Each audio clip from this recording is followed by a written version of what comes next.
So you look at all these magnanimous luxury cars behind me here and you think, wow, I could never afford that. And especially right now with the car prices the way they are, just so high. But guess what? Yes, you can still find a lot of little gems. And I'm going to share a list of 5 luxury cars you can find for under $10,000. And if you look hard enough, you can find great versions with low mileage and in excellent condition. Let's get into it now. Life's too short to drive boring cars. Now, the first example of a great luxury car that you can find for well under 10 grand, and lots of examples, are what we have right here, the Mercedes W211. That's up to 2009. Now, while the later generations are known to be a little bit more dependable, they feel a little more solid. Who's to say you can't get behind the wheel of a great looking Mercedes like this for literally pennies on the dollar? Let's take a closer look and I'll explain a few of the problems that you can expect. Otherwise, just a great buy altogether. So here with the W211, you can get different configurations from V6s, V8, as well as this particular unit is a diesel engine. So lots of great options. Beautiful, definitely classic Mercedes front 3-pointed star, of course, with that wonderful grille. Almost looks like a scaled down S-Class. And it's that grille that makes these cars stand out so beautifully. Now this car, of course, beautiful chrome. Notice the headlights. And as you cycle down the side, you've got lots of chrome there, as well as on the door handles. And circle around, interesting taillights. This is the CDI, as I mentioned already, with the E320. You get great alloy wheels and an interior that is very luxurious, spacious, and bright, and very, very inviting. You also get a sunroof. So what's not to like about a great car that looks as good as this? Well, the only thing you have to consider is if you have the extra few pennies, maybe pony up to the W212 that started in 09, late 09. But if you like this car, find one without rust, because that was one of the common issues, was sometimes they tend to rust. The Airmatic as well, sometimes you lose the air, you'll lose the airbags, and it'll settle down, and that can be a pricey fix. Of course, you also have the Servotronic, can be a problem, leaky rads, as well as crankshaft position sensors. That's not an uncommon problem with those particular vehicles, but they are easy to fix and they're not very difficult to get at. I personally had an ML500 many years ago, and I had a crankshaft position sensor go on it. It was actually quite easy. I had to pull the one wheel off, the fender liner, and I could get access. And all it usually means is the vehicle just will crank but won't start. That's all, loses its reference. So just one thing to remember, these were very expensive cars when new, so unless you know how to wrench a little bit yourself or you have a great buddy who's great at fixing these cars, they do cost as much as they were new, especially for the parts and the labor in the shop. Now, another gem of a luxury car that you can actually get for under 10 grand is this 10-year-old Lexus. What we have is the 5th generation Lexus ES350, chock full of lots of great technology, luxurious appointments, and it wears well too. Let's not forget about Toyota reliability. This thing will literally run forever. Let's take a look. Absolutely gorgeous car. Can you believe you can have this for under $10,000? This car shows extremely well. What we have is the pearlescent paint. It has a real nice shine to it. But if you look at the wheels, we have those gunmetal gray wheels like Lexus is well known for and putting a lot of their cars.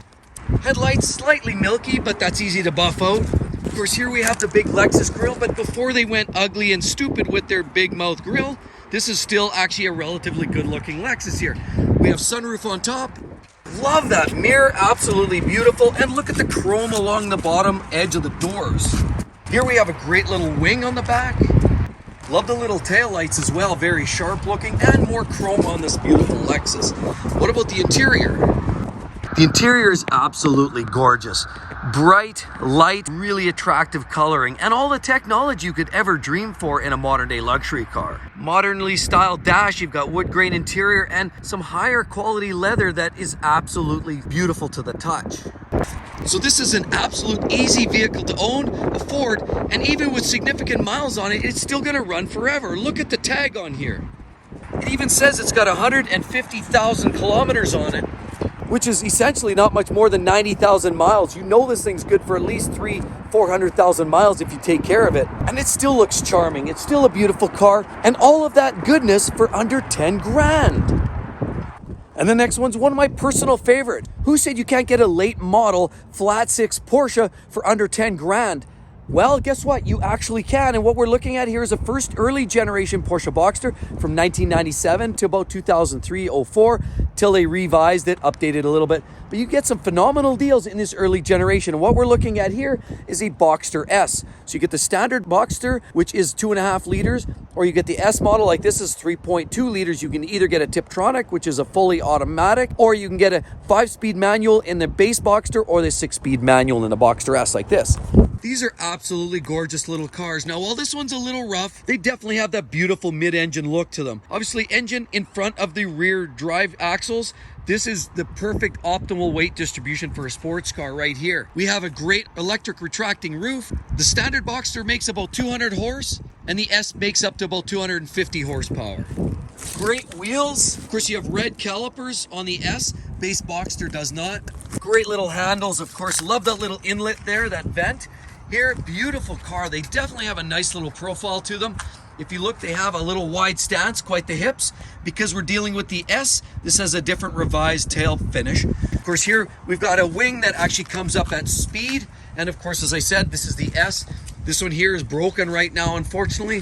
There's also nice curves at the front of these cars as well. Look inside, beautiful updates. They really changed the Porsche styling language when they updated this new Boxster, which was the extension of the old Porsche 944. Now, there are a few problems to consider when you're looking at one of these Porsche Boxsters. The intermediate shaft bearing, which everybody talks about, it affected the early Boxsters, also affected the earlier 911s that were the liquid cools, for example, the 996s. The intermediate shaft bearing could potentially fail. Even worse, more so on the cars that weren't driven very often.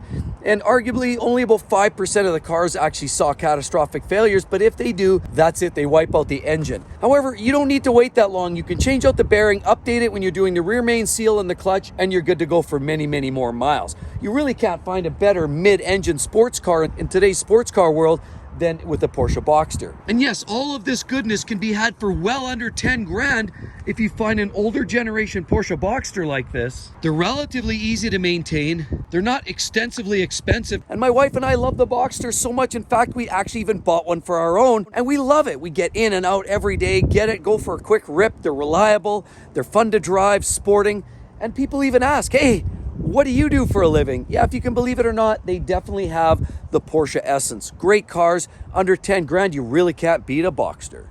And for those domestic vehicle lovers, what we have here is the Cadillac CTS is another great option for vehicles under 10 grand. You can get all the luxury, all the amenities you can expect from a modern day Cadillac in the second generation CTS like we have right here. These are beautiful. Lots of features, lots of elements, and lots of luxury to keep you interested.